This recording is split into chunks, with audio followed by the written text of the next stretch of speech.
enjoy players that I used to play against, like the Jimmy Coppers, the Carl Evans, against the All Blacks. We used to play against each other. I'm super ready playing with those players. I'm playing against those players in a different condition, and the conditions were different. Yeah. Very bad, obviously. Oui. And let me put it in perspective. A good hot day in Newcastle is 80 degrees. Yo. Yo. It's a new, other new experience for you there. So you know what I mean, and so it was Challenging. Yeah. the challenge in times, but then like that you know when you get there, there's only those days of challenge. The only thing that you do is that you take your car and you go to the ATM and you change your balance and then you convert it into balance. Yeah. Okay. That pound is heavy. Okay, quick one from me. Boss. Thank you. A quick one from me. I know injuries is part of the game. No worries. Injuries is part of the game. Injuries curtailed my rugby career early also. You were very devastated at the time when you on your prime got injured just before the Rugby World Cup. I know ACL. You know ACL. How did you feel that period when you had that injury right before the World Cup?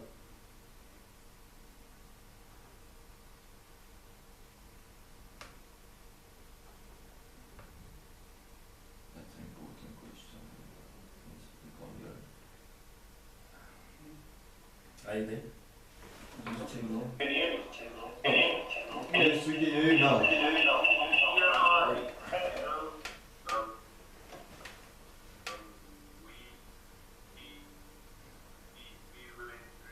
Can you hear me?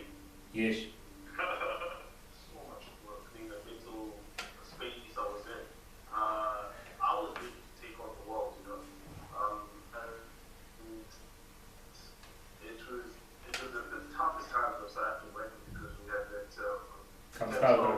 the Springboks were losing games. We had a team that we were up against England in getting to the quarterfinals.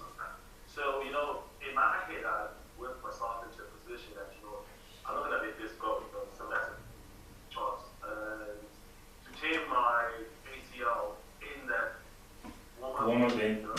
A lot went through my head. Yeah, a lot went through my head. But with all of that happened, there was an unfortunate, fortuitous situation where I got invited to go have dinner with Nelson Mandela at his house. I remember. And through that injury, I shook the hand that shook the world. Yes. And for me, I know sometimes we're supposed to always be eager on ourselves, but then sometimes it's the routes that you have to take. Sometimes you just have to accept what the cards are dealt. You can't fight too much, and you can't fight too little. You take what you give it, and it helped me to understand that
operation. Yeah. So, so I had to go through the whole thing. The one part though, I mean, it's never, I'm very blasé about it, but it's not that easy because when someone is injured and they say you're out for 9 months, it's that 9 months is every second, every minute, every hour, every 24 hours, every day of you coming back and learning how to walk. Those things could be frustrating. You know, and you have good days and you have bad days. There's days where you think like you hate it. You don't want to see that doctor. You don't want to hear about that physio telling you that you haven't sort of passed that mark that they wanted. You know what I mean? Or your rehab is 2 weeks off. Or you know what I mean? You constantly want to improve, and especially when you're competitiveness, so that will really work into your head. But then if you've got nothing else that gives you joy or other things that you do, then it becomes difficult because then you're gonna stay in a slump and you need the right people around you. Your environment has to be positive. You can't sit around like I remember I used to say to people like, if you wanna be a tennis player, you can't be living with American football players. I mean, it doesn't make any sense. But at the same time, it doesn't mean that you don't socialize with comedians. Yeah. You know what I mean? Yes. Because they get your spirit. Okay. I think we can squeeze in another 1 or 2 questions. Okay, Sean? so Bobo, there's a lot of athletes, professional athletes that before their games or events or whatever, they pump themselves up before game to motivate themselves. So I just wanted to hear, what was your go-to habit before a big game?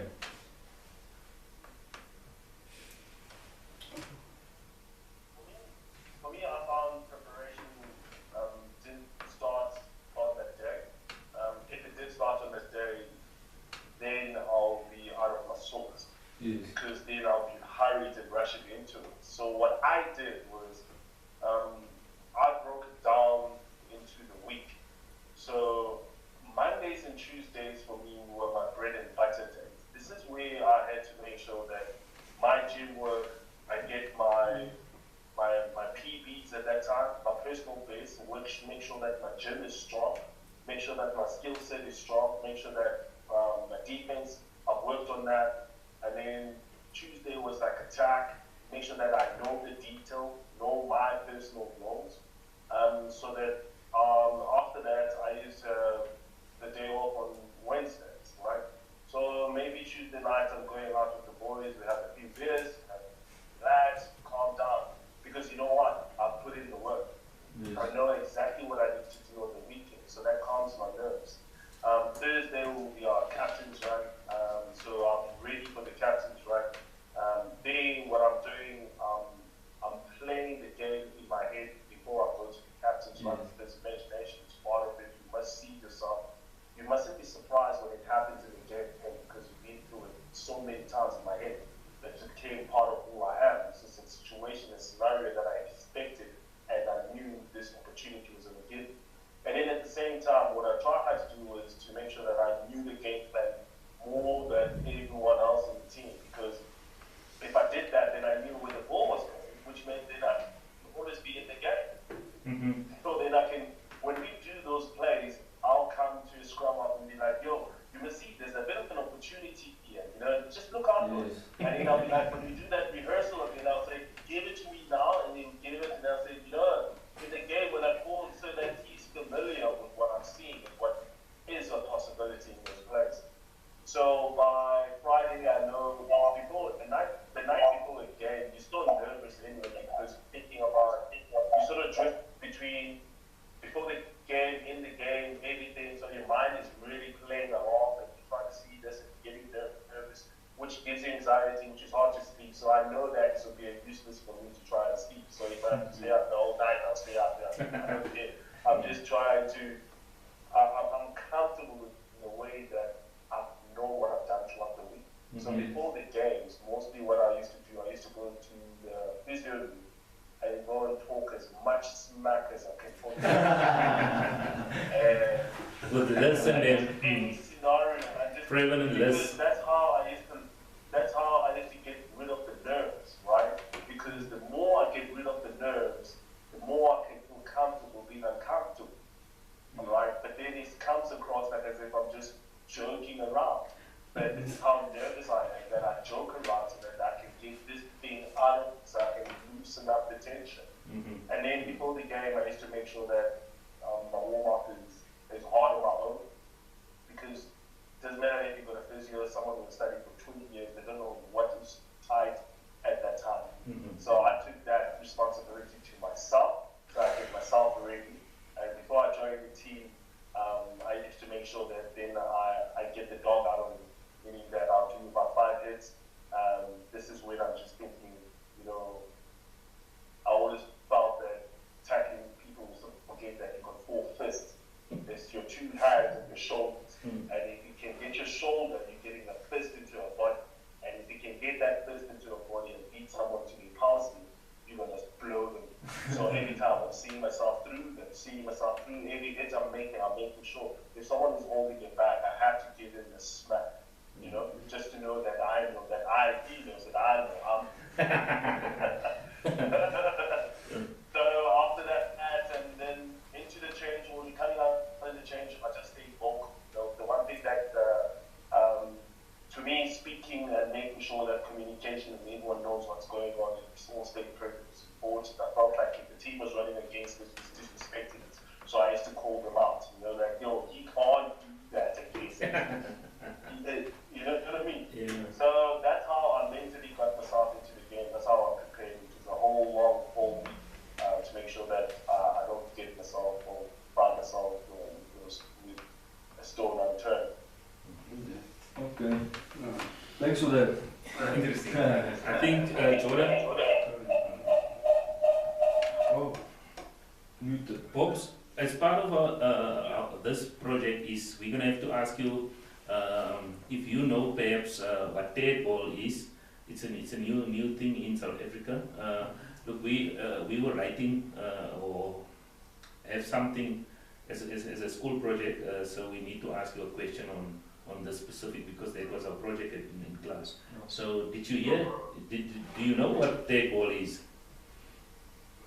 No, what is that? You said third ball? Dead ball. TEQ.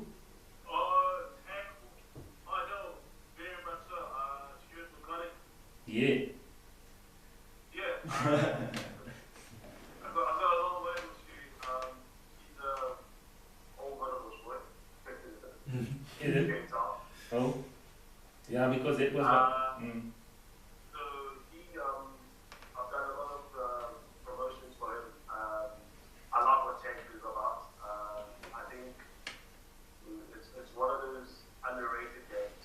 I think tech can go a long way in improving the rugby IQ, especially I think it could improve the rugby IQ of our female sports. Pops. Rugby and Apologies for that. yeah. Yeah. I think you're confusing. There's 2 different. The table that you're talking about, and can you hear me? Is the You said tag or tag? tag TEQ? Tag, right? No, tag ball. Oh, it's TEQ BALL. Tag ball. TEQ. PEQ. Yeah. Yes. What? Okay. It's no. I know tag ball is tag rugby. It's different from tag ball. Totally. I'm gonna ask Jordan to quickly explain to you, or even Melo. It's something new. Yeah, It is very new. Yes, absolutely.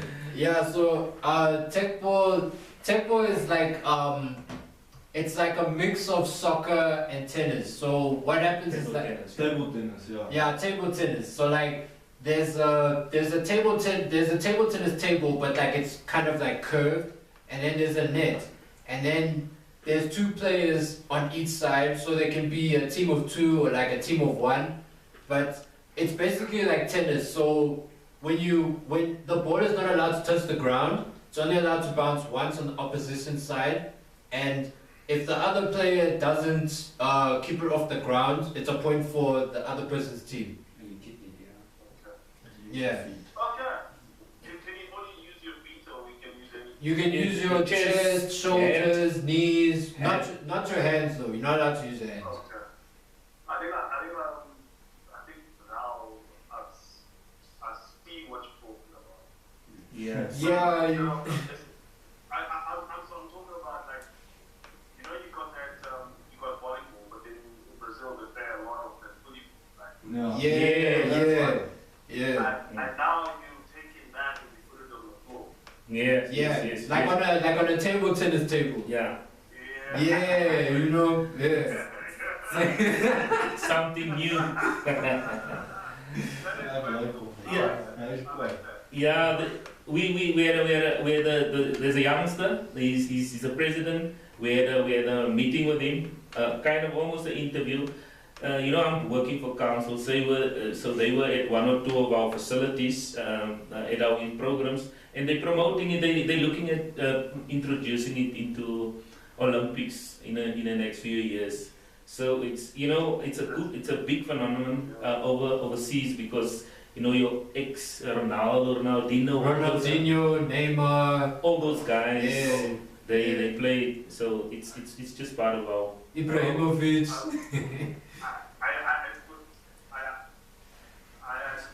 understand exactly. It's similar to how Adele had Yeah. the paddles. I remember at about, there's a good 5-6 years I was in this group, and this guy was saying, hey, this new game, we call it the paddle, blah blah blah blah blah blah blah blah. It's on TV. Yeah.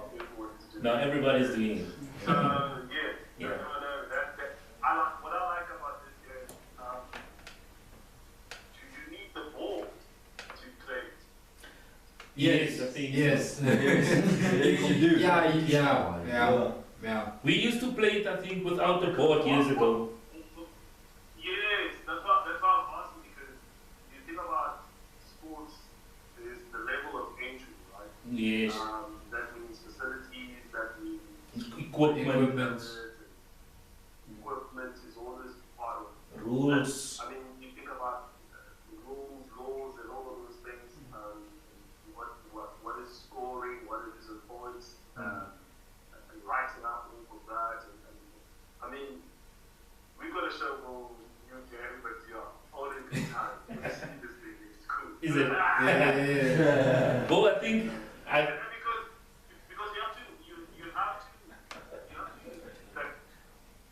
you have to constantly innovate, right? I mean, if you think about playing indoors, and like, especially countries like overseas, you know, most of the playing space is indoors. So they have to find a way that they can get people. This is why what's the soccer and the cricket, the cricket, what's that, sports cricket? yeah. Action sports. Action Action sports, yeah. So like, if you think about that, and having a version of like now, will be like shuttlecock or rugby in action sports. So that's where sort of targets those kind of spaces. But I like this tech. No, good. Like, Boyd is just gonna ask you